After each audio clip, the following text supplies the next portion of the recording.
আসসালামু আলাইকুম। আমরা চাঁদাবাজির একটা নতুন সংজ্ঞা শিখেছি গত ২ দিন ধরে। আপনারা নিশ্চয়ই শুনেছেন সড়ক সেতুমন্ত্রী যিনি আছেন রবিউল ভাই, তিনি এক সংজ্ঞা আমাদেরকে শিখিয়েছেন। রবিউল ভাইয়ের চেহারাটা দেখলে আমার একটা টকশোর কথা মনে হয়।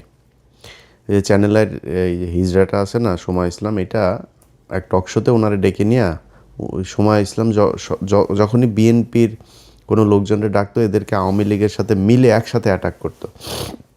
তো এর এক পর্যায়ে রবিউল ভাই সব খুলে টুলে দিয়ে উনি টকশোর মাঝখানেই বের হয়ে চলে এসেছিলেন।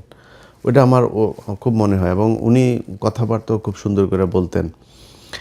তো হঠাৎ করেই ধরেন বিএনপির লোকজনের এই নির্বাচনের পরের দিন থেকে ওনাদের বডি ল্যাঙ্গুয়েজ, ওনাদের কথাবার্তাগুলো শুনলেই না মনে হয় সেই আওয়ামী লীগের একটা লোক বোধহয় কথা বলছে। একদম চেহারা, কথাবার্তার ধরন, দাম্ভিকতা, এগুলো ওই ঠিক আওয়ামী লীগ যেভাবে। এই যে মন্ত্রণালয়টা, এই মন্ত্রণালয়টাও কিন্তু, এই সড়ক সেতু মন্ত্রণালয় কিন্তু ছিল কাওয়া কাদেরের। এই কাওয়া কাদেরও কিন্তু ঠিক এইভাবেই কথা শুনলেই শরীর জ্বলতো। তো বিএনপির যেই ভাইদের কথা শুনলে এত ভাল লাগতো, একদম নিজের মনে হইতো এরা আমার আমার আপনজন, আমার আপন ভাই, এরকম মনে হইতো। সেই মানুষগুলো হঠাৎ করে রাতারাতি এত চেঞ্জ হয়ে গেল, বিশেষ করে নির্বাচনের এই আগের থেকে। অনেকে আমাদের প্রশ্ন করেন, ভাই আপনারা কেন সরাসরি বিএনপির বিরুদ্ধে? এই আজকে যে বাংলাদেশ দেখছেন না, এটা আমরা অনুমান করতে পেরেছিলাম, এই জন্যই বিএনপির বিরুদ্ধে গিয়েছিলাম। তো ওনারা নির্বাচনের আগে থেকে আওয়ামী লীগের লোকজনকে করে দিবে, আপনার নির্বাচন এই রাজনীতি করার সুযোগ দিবে, সব মামলা তুলে নিবে, এই যেগুলো বলেছে, এবং সেটা এখন করছে। আপনারা দেখছেন বিভিন্ন জায়গায় অফিস টফিস খুলে দিচ্ছে। তো এটার বিএনপির সামনে ধরেন দুইটা পরিণতি এখন, যে অবস্থায় তারা চলছে সেটাতে। 1981 সালে জিয়াউর রহমান এইভাবে এই হাসিনাকে নিয়ে এসেছিল। 17 দিনের মাথায় জিয়াউর রহমানকে হত্যা করা হয়েছিল। খালেদা জিয়া, তিনি এই আপনার 96-এ যখন এই হাসিনাকে আপনার স্পেস দেয়, উনি কিন্তু 15ই ফেব্রুয়ারি একটা নির্বাচন করেছিল 96-এ। সেই নির্বাচনে আপনার জামাত, আওয়ামী লীগকে অংশগ্রহণ করেনি। হাসিনা, খালেদা জিয়া চাইলে থাকতে পারতো, এমন কোনো আন্দোলন হয়নি, এমন মানুষজনও মারা যায়নি, ছেড়ে দিয়েছেন। ছেড়ে তারপরে 12ই জুন 96 আবার আরেকটা নির্বাচন দিয়েছিলেন। ওই সুযোগ দিয়ে তারা আবার 96-তে আসতে দেওয়া হয়েছে। 96-তে আসার পরে কি করেছে সেটা আপনারা জানেন। এরপরে 2001 থেকে 6 খালেদা জিয়া জোর করে থাকতে চেয়েছে, কিন্তু মানে বিএনপির সমস্যাটা হলো, বিএনপি যদি চুরিও করে, মানে ল্যাটায়া ব্যাটায়া ওইটারে পাশা পোসা হাগু দিয়া নষ্ট করে গন্ধ বানায় ফেলে। আওয়ামী লীগ সেটা খুব স্মার্টলি করে। এটাই হলো পার্থক্য। তো এরপরে খালেদা জিয়া সুযোগ তাদেরকে দিয়েছেন। সেই সুযোগ দেওয়ার পরে 2013 সালেও আরেকবার খালেদা জিয়া সুযোগ দিলেন, 14 সালের নির্বাচনের না এসে। তো এই আওয়ামী লীগ খালেদা জিয়ার পরিবারকে কতটুকু ক্ষতি করেছে, এটা ভাই আমার বলার কিছু নাই। এটা জিয়া পরিবার জানে, তাদের পরিবারের আমার বিশ্বাস যে আমার চাইতে বেশি কষ্ট তাদের জন্য হয়। এরা যদি আসে তাহলে বিএনপির পরিণতি কি হয় সেটা 17 বছর আমরা দেখেছি, এটা নতুন করে দেখার কিছু নাই। অতএব তারা যদি এদেরকে নিয়ে আসে, এসে মনে করেন আওয়ামী লীগকে নিয়েই তারপরে করলো, তো জোর করে যদি থাকতে চায়, বাংলাদেশে খুব নিকট অতীতে আমরা এর পরিণতি দেখেছি যে সেটাতে কি হয়। বিএনপি সেই পরিণতি ভোগ করতে হবে যদি তারা জোর করে ক্ষমতায় থাকতে চায়। আর যদি তারা মনে করে নির্বাচন করবে, গণতান্ত্রিকভাবে জামাতের সাথে রাজনীতি করবে, জামাতের সাথে রাজনীতি করতে গেলে জামাত আপনারা যদি নাকি স্বর্ণ দেখায়, আপনি তো আর এই তামা দিয়ে তো তার সাথে রাজনীতি করতে পারবেন না। জামাত রাজনীতি করে নিজের পকেটের টাকা দিয়ে, তারপরে সংগঠন চালায়। আর আপনি চাঁদাবাজির টাকা দিয়ে সংগঠন চালাবেন, এরকমই হবে।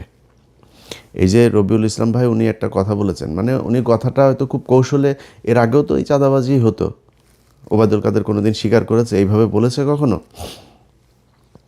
বলতে হবে কি, আপনি দেখেন প্রতিটা মন্ত্রী দুর্নীতিকে, এই যে এহসানুল হক মিলন দুর্নীতি করেন আগের বার, দুর্নীতির বিরুদ্ধে ব্যাপক করা হবে, সবাই দুর্নীতির বিরুদ্ধে। সব কটা মন্ত্রীর বক্তব্য দেখবেন একই রকম, এইটাই হচ্ছে স্মার্টনেস, বাংলাদেশে স্মার্টনেস এইটাই।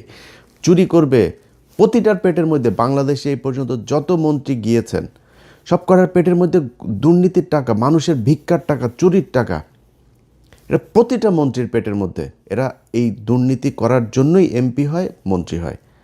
আজকে যেই কথাটা রবিউল ইসলাম বলে দিয়েছেন, এইটা আগের মন্ত্রীরা বলেন নাই বা ওনার আশপাশের মন্ত্রীরা বলেন না, এটাই স্বাভাবিক।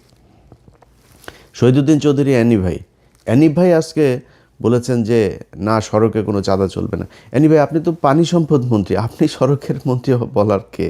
সড়কের মন্ত্রী বলে দিয়েছেন চাঁদাবাজি চলবে, অতএব চলবে। এটারে আপনি এখন কালকে হয়তো উনি বক্তব্যটারে সুন্দর করে বলতে পারেন, তারেক রহমান হয়তো একটা থ্যাতানি দিলে হয়তো বলবে সুন্দর করে, বা এই ধরনের কথার ভবিষ্যতে বলবে না, কিন্তু চলবেই চাঁদাবাজি। উনি খুব স্পষ্ট করে বলেছেন যে সরকারি দলের যেই শ্রমিক সংগঠন, তাদের দল চালাতে টাকা লাগে। বক্তব্য কিন্তু খুব স্পষ্ট। শ্রমিক সংগঠনের এই সারা দেশে বিশাল আকারের আপনার সংগঠন, এই যে চান্দা আব্বাস ছিল শ্রমিক নেতা, তো এরা তো শ্রমিক না, এরা তো চলে। তো এরা কিভাবে চলবে? এরা চলতে হইলে আপনার ওই চান্দা তুলতেই হবে, এই ছাড়া কোনো উপায় নেই।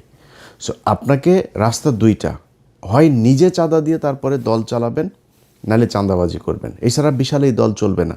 এখন জামাত ইসলাম কি করে? নিজেরা চাঁদা দেয়, দিয়া তারপরে দল চালায়। একজন রুকন, তার বেতন যদি হয় 1 লাখ টাকা, প্রতি মাসে 5,000 তাকে মাস্ট তাদের কোষাগারে দিতে হবে। এটাই ওদের রাজনীতি। এখন এরকম একটা রাজনীতি করা দলের সাথে আপনি চাঁদা নেওয়া রাজনীতি করবেন, তো মানুষ তো সেটা সহ্য করবে না। সো সেই ক্ষেত্রে আলটিমেটলি যেটা হবে সেটাই। সো রাস্তা আপনার হাতে দুইটা, একটা হয় আপনাকে রাজনীতি চেঞ্জ করতে হবে, এই আপনাদের যে পলিসি সেটা চেঞ্জ করতে হবে, করে নিজের পকেটের টাকা দিয়ে নিজে রাজনীতি করবেন, অথবা শেখ হাসিনার মতো ফ্যাসিস্ট হবেন, জোর করে ক্ষমতায় থাকবেন, কোনো কথা শুনবেন না, কিছু হইলেই বলবেন যে সংবিধানের দোহাই, কারণ আপনাদের 2/3 আছে এখন, এবং এই 2/3 তো আপনাদেরকে খুব পরিকল্পিতভাবেই দেওয়া হয়েছে। এই ডক্টর ইউনূস আপনার যেদিন লন্ডনে যায় সেদিনই তিনি নির্ধারণ করে দিয়ে এসেছেন যে বিএনপি ক্ষমতায় যাবে, তাদেরকে 2/3 দেওয়া হবে, যত দুর্নীতি, চাঁদাবাজি, ধান্দাবাজি এই তত্ত্বাবধায়ক সরকার যা করে গিয়েছে এটার বিরুদ্ধে বিএনপি কিছু বলবে না, সবাইকে সেফ এক্সিট দেবে। যে দেশে থাকতে চায় দেশে থাকার ব্যবস্থা করে দেবে। এরাও থাকবে না বেশি দিন। আসিফ নজরুল ধরেন দেশে আছে, এখন থাকবে না। ওই যে আইসিটির ফয়েজ তায়েব চলে গিয়েছে, এগুলো সবগুলির একটা একটা করে কী কী আকাম কুকাম করেছে এই এখন ধরবো। ক্ষমতায় যখন থাকবেন তখন বলতে না পারলে ক্ষমতার পরে তো বলতে পারবো। সো এখন ধরা হবে একটা একটা করে। ফয়েজ তায়েবরে নিয়ে কাজ চলছে। তো এই আসিফ নজরুলরা এরা 2 দিন পরে দেখবেন চলে গেছে, কারণ টাকার তো অভাব নাই, দেশে থাকবে কেন? বউরে দিয়ে আপনার কালেকশন করাই তো, নিউজও তো হয়েছে, আপনারা দেখেছেন। তো এখন এই যে এরা ওই সময় বলে করে দিয়ে গিয়েছে যে তোমাদেরকে 2/3 দেওয়া হবে, 2/3 দেওয়া সংবিধান এবার যেমনে মনে চায় তেমনে তারা কাটছাট করে তাদের মতো করে সংশোধন করবে। এইটাই ছিল হয়েছে যে এই তত্ত্বাবধায়ক সরকারের মূল এজেন্ডা। এর বাইরে এই যে সরকারটা গেল 1.5 বছর, 1.5 বছরে বহু কিছু করা সম্ভব। সবচাইতে দুর্বল আর দুর্নীতিগ্রস্ত একটা তত্ত্বাবধায়ক সরকার ছিল, যেটার আমরা বিপ্লবী সরকার বলতাম। সেই বাঞ্চোতরা ছিল সবচাইতে বেশি দুর্নীতিগ্রস্ত। এদের মতো দুর্নীতিগ্রস্ত আর একটা সরকার এই পর্যন্ত বাংলাদেশের তত্ত্বাবধায়ক সরকারে আসে নাই। এমনকি এই যে মঈনুদ্দিন ফখরুদ্দিনের যে সরকার না, আমার তো মনে আছে এদের চাইতে বহু সততা নিয়ে তারা কাজ করেছে। তো তারা আমাদের হাতে এখন ঝুলাই দিয়ে গেল একটা দুর্নীতিগ্রস্ত সরকার। এটার নিয়ে এখন আমাদের থাকতে হবে। তো বাংলাদেশের মানুষের কাছে আমার একটা জিজ্ঞাসা থাকবে যে এই দেশের মানুষ কি মানে এই ঝাড়ুদার হয়েই থাকতে চান, চৌকিদার হয়েই থাকতে চান? একটা দল ক্ষমতায় আসবে, তাদের কিছু এমপি থাকবে, মন্ত্রী থাকবে, তাদের এই এই যে পরিবারতন্ত্র, এদের চামচা হয়ে তারপরে আপনাকে থাকতে হবে। এখন এখান থেকে আপনি যদি বের হইতে চান তাহলে সিদ্ধান্ত আপনাকেই নিতে হবে। এই যে নির্বাচনটা হইল, এই যে রাজনীতি হয়, এই যে রাস্তায় ধর্মঘট, হরতাল, পিকেটিং, কোনো দিন কোনো এমপির ছেলেকে আপনার পাশে পেয়েছেন যে সে রাস্তায় এসে তারপরে এটা করে? কোনো এমপির ছেলে আপনার সাথে এই যে ভোটকেন্দ্রে গিয়া তারপরে এই ভোটকেন্দ্র দখলের কাজে মারামারি করেছে, মানুষকে হুমকি দিয়েছে? কোনো এমপি, এই নির্বাচনের সময় এমপি মন্ত্রী অনেকের ছেলে যারা এখন মন্ত্রী হয়েছে, এমপি হয়েছে, এদের অনেকের ছেলে দেশেই যায় নেই, ইউরোপে থাকে, আমেরিকাতে থাকে, অস্ট্রেলিয়া থাকে, কানাডা থাকে, পড়াশোনা করে। তাদের পাতলা পায়খানা হইলেও তারা সিঙ্গাপুরে যায় চিকিৎসা করতে। আর তোদেরকে বানায় রাখছে বোকাচোদা। তোরা পৃথিবীর সবচেয়ে বোকাচোদা জাতি। এটারে ওই মঞ্চে করে জনসভা করে না, বীরের জাতি, আমরা এই বীরের জাতি, 71-এর বীরের, সোগাটা ওইখানে মেরে দিছে তোদেরকে। তোরা পৃথিবীর সবচেয়ে নিকৃষ্ট জাতি, মানে আমরা পৃথিবীর সবচেয়ে নিকৃষ্ট জাতি। এদের মতো এরকম কামলা খাটা জাতি পৃথিবীর মধ্যে আর কোথাও নাই। আমরা পৃথিবীর যেই দেশে যাই, বাথরুম পরিষ্কার, রেস্টুরেন্টের কাজ, সিকিউরিটি, যত নিম্নমানের কাজ আছে যেটা আমরা করি। মিডল ইস্টে যান, যে আমেরিকা থেকে বিশাল ভাব সাপ নিয়ে আমরা দেশে যাই না, কোট স্যুট মুট পরে টরে, সব করে এখানে ফকিরনিগিরি কামলা দিয়ে তারপরে যায়, ভাব মারায় আমেরিকা থেকে এসেছি।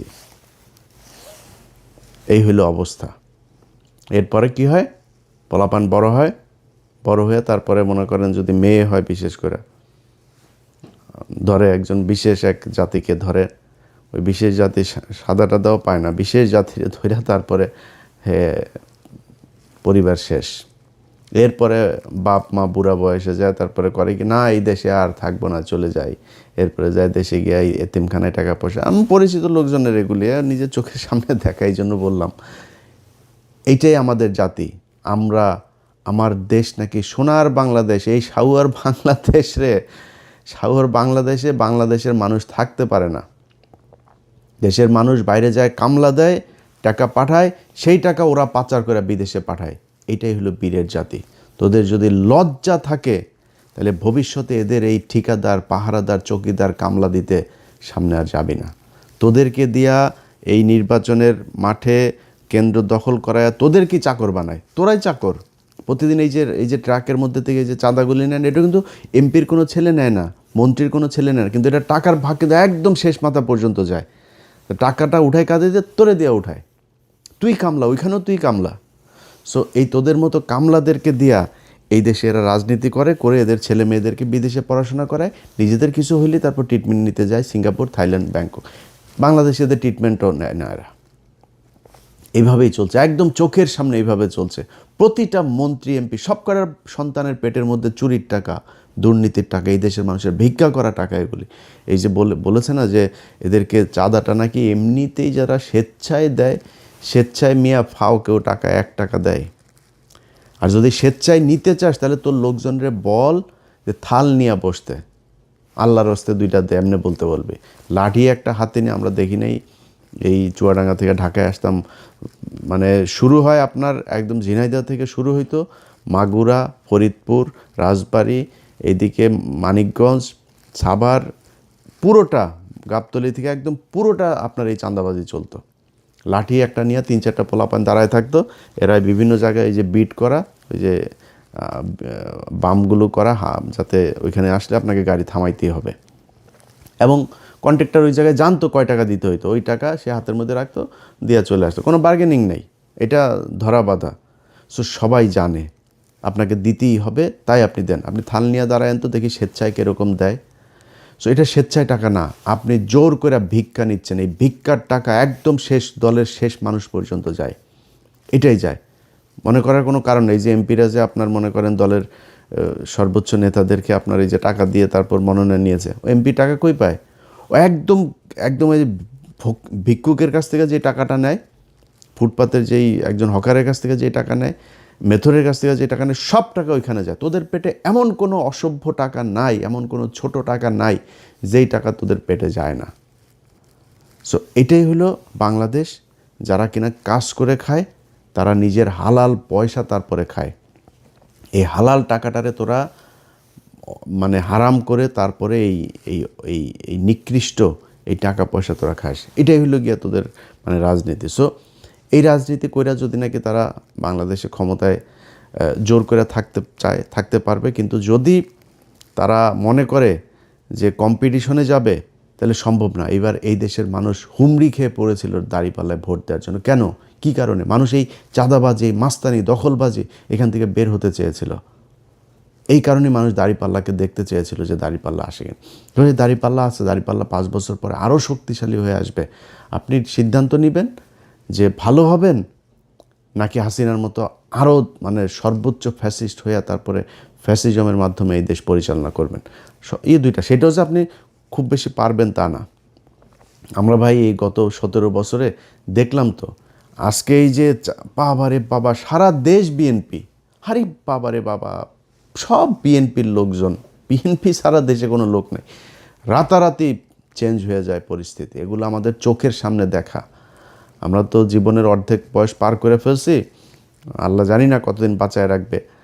তো যদি ফুল বাঁচায় রাখে তাও অর্ধেক পার করে ফেলছি। এখন ধরেন এই সময়ের ভিতরেই খুব কঠিন কঠিন সময় আমাদের এই আমরা মানে খুব সৌভাগ্যবান বলেন আর দুর্ভাগ্যবান বলেন, আমরা কিন্তু অনেক কিছু দেখেছি এটা পৃথিবীতে হয়তো খুব কম জাতি দেখবে। আমরা হাসিনার মতো এরকম এক ফ্যাসিজমের পতন দেখেছি, আমরা কোভিড দেখেছি, 1/11 দেখেছি, অনেক কিছু দেখেছি কিন্তু আমরা। সো এই যে আমরা চোখের সামনে যেগুলো দেখলাম, যে অবস্থাগুলো, এগুলো আপনাদের জন্য উদাহরণ। এই উদাহরণ দেখে আপনি যদি ঠিক না হন তাহলে তার কিছু বলার নাই। আপনার আশপাশে আজকে যত মানুষজন দেখছেন, এই মানুষ আপনার পাশে ছিল না, থাকবে না, এটা আপনারা জানেন খুব ভালো করে।